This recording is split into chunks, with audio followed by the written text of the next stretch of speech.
வணக்கம். இன்றைய சட்டக்கவசம் செய்திகள் வாசிப்பது தளபதி நித்யராஜ்.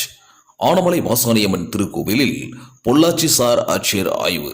கோயம்புத்தூர் மாவட்டம் ஆனமலை அருள்மிகு மாசாணியம்மன் திருக்கோவிலில் தமிழகத்தில் பிரசித்தி பெற்ற கோவில்களில் ஒன்றாகும்.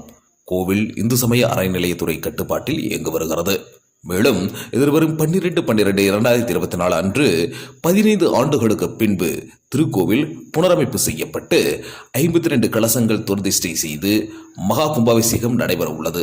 தரிசனம் செய்ய வரும் பக்தர்களின் தேவையான வசதிகளை ஏற்படுத்தும் விதமாகவும் வாகன போக்குவரத்து நெரிசல்களை சீர் செய்யும் பொருட்டு இன்று 27/11/2024 காலை சுமார் 12 மணி அளவில் பொள்ளாச்சி துணை ஆட்சியர் கேத்தரின் சரண்யா, வால்பாறை உட்கோட்ட காவல் துணை கண்காணிப்பாளர் ஸ்ரீநிதி, மாசாணியம்மன் கோவில் உதவி ஆணையர் ஊசா கைலாசமூர்த்தி, மாசாணியம்மன் கோவில் அறங்காவலர் குழு தலைவர் எஸ் முரளிகிருஷ்ணன், செயல் அலுவலர் நாகராஜ், அறங்காவலர்கள் DR திருமுருகன், எஸ் மஞ்சுளா தேவி மற்றும் காவல்துறை அதிகாரிகள் பல்வேறு இடங்களில் ஆய்வு செய்தனர்.